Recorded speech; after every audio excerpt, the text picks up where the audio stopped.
جی السلام علیکم دوستو، کلام اقبال کے دو اشعار میرے سامنے آئے تو میں نے سوچا یہ آپ کی نظر کرتا چلوں، ان پر تھوڑا سا اپنی طرف سے آپ کو سمجھانے کی کوشش کروں تاکہ سیاسی سطح پر کچھ بات واضح ہو سکے۔ علامہ اقبال اس فارسی کے اس شعر میں فرماتے ہیں: آتش جاں گدا جو گداست، جو سلطان ملک و ملت را فناست۔ کہ جو فقیر مانگنے والا ہوتا ہے نا، یہاں پر فقیر وہ ہے جو مانگنے والا ہے، گداگر جس کو کہتے ہیں، وہ جو ہے جو فقیر ہے اس کی بھوک صرف اس کی جان کو کھا لیتی ہے۔ وہ پیٹ کا راشن اکٹھا کرتا ہے، در در کے ٹکڑے مانگتا ہے، تو وہ اپنے لیے اپنی جان کے لیے نقصان دہ ہوتا ہے اس کے، اور وہ اپنے آپ کو فنا کر لیتا ہے، اپنے آپ کو ختم کر لیتا ہے اس بھوک کے، پیٹ کی بھوک کے چکر میں۔ جبکہ سلطان کی بھوک تو ملک و ملت کو کھا جاتی ہے، یعنی کہ امت کے لیے بھی نقصان دہ ہے اور وطن کے لیے بھی نقصان دہ ہے، کیونکہ اس کی بھوک کا کوئی لمٹ نہیں ہے۔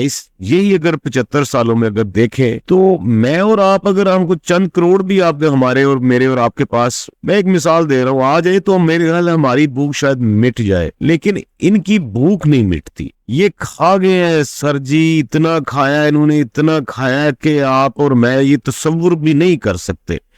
تو اس کے باوجود یہ ان کا وہ روکی پنجابی کہتے ہیں رج نہیں ہویا۔ تو اب یہ ایک منہ بولتا ثبوت ہے علامہ اقبال کی بصیرت کا، اور کیا کمال انہوں نے بتایا کہ یہ جو حکمران ہوتے ہیں ان کی تو ملک و ملت کو کھا کر بھی ڈکار نہیں لیتے، ایسے یہ جو وحشی صفت لوگ ہیں۔ اور لوگ، مجھے پھر ترس ان لوگوں پر آتا ہے جو ان کے نعرے مارتے پھرتے۔ دیکھیں 25-30 ہزار روپیہ کھا گیا نواز شریف، یا اس سے پچھلے جتنے بھی نواز شریف سے پچھلے ملا کر سارے یہ کھا گئے، وہ ایک اکیلا خان بھی اتنا ہی کھا گیا، ڈکار بھی نہیں مارتے یار۔ یہ اندازہ لگائیں، اس کے پاس ان کے پاس پھر دلائل ہوتے ہیں، جن کا مال کھایا جاتا ہے وہ دلیلیں دیتے ہیں آ کر، وہی ہوتی ہے جن پر قرضہ چڑھ گیا ہے وہی کہتے ہیں نہیں جی وہی لاؤ واپس، جس نے ہمارا 25-30 ہزار ڈکار بھی نہیں مارا۔ وہ پٹواری کہتے ہیں نہیں جی وہ لاؤ جس نے ہمارے 25-30 ہزار ارب روپیہ کھا کے بھی ڈکار نہیں مارا۔ تو یہ قوم کی اندھا پن کی وجہ سے، اندھے پن کی وجہ سے یہ سلطان کی بھوک اور بڑھتی جاتی ہے، کیونکہ اس کو پتا ہوتا ہے کہ تقلید پرست میرے ساتھ کھڑے ہیں اور کھڑے ہی رہیں گے، چاہے میں ان کی ہڈیوں سے گوشت بھی اتار لوں۔ تو اس سے ایک اگلا شعر ہے، وہ بس آخری میں آپ کو سنا کر اجازت چاہوں گا۔ در کھبائے خسروی درویش زی، دیدہ بیدار خدا اندیش زی۔ اس شاخی لباس میں رہتے ہوئے بھی درویشوں کی سی زندگی بسر کر، آنکھ بیدار رکھ خدا اندیش رہ کر جی۔ مطلب اس کا یہ ہے کہ اگر تجھے شاہی بھی عطا ہو جائے تو درویشوں کے جیسی زندگی بسر کرنے کو ترجیح دے، اور اپنی آنکھ کو بیدار رکھ اور خدا اندیش رہ۔ مطلب کہ اگر تمہیں لگزوریس لائف اویل ہو بھی جائے، اللہ تمہیں اپنے رزق، اپنے عطا کردہ رزق میں سے تمہیں کچھ حصہ عطا کر دے، تو اس پر اطراء نہ، اس پر قناعت نہ کر لے اور اسی کا غلام بن کر نہ رہ، کیونکہ جو عطا کرنے والا ہے اس پر تیری آنکھ ہونی چاہیے، تیری نگاہ جو ہے وہ رب ذوالجلال جو تمہیں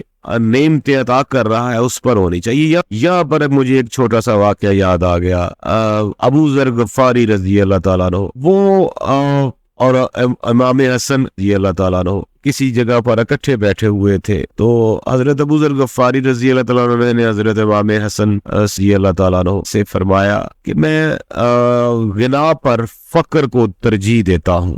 آگے سے پھر وہ امام حسن ہیں، مولا علی کے بیٹے، اور کیا کمال انہوں نے بات کی جو رونگٹے کھڑے کر دینے والی۔ انہوں نے فرمایا کہ نہ میں فقر کو ترجیح دیتا ہوں، نہ میں غنا کو ترجیح دیتا ہوں، میں رب کی رضا کو ترجیح دیتا ہوں۔ اگر وہ فقر دے تب بھی میں راضی، اگر وہ غنا دے تب بھی راضی، جس حال میں میرا رب مجھے رکھے میں اس حال میں رہنے کو پسند کرتا ہوں۔ تو مسلمان یا اسلام میں خسروی بھی اگر درویشی کے ساتھ کہ ہم پلہ ہو، اور یعنی کہ بادشاہ ہوتے ہوئے بھی بندہ درویش ہو، تو یہ ایک بڑا خوبصورت مقام ہوتا ہے۔ اور اگر صرف اللہ اس کو فقر ہی عطا کرے تو یہ بھی بہت بڑی نعمت ہے، اجر عظیم میں سے میں اس کا شمار ہوتا ہے۔ تو یہ ایک کلام تھا آپ کے لیے، امید ہے کرتا ہوں آپ کو پسند آئے گا۔ بہت شکریہ، اللہ حافظ۔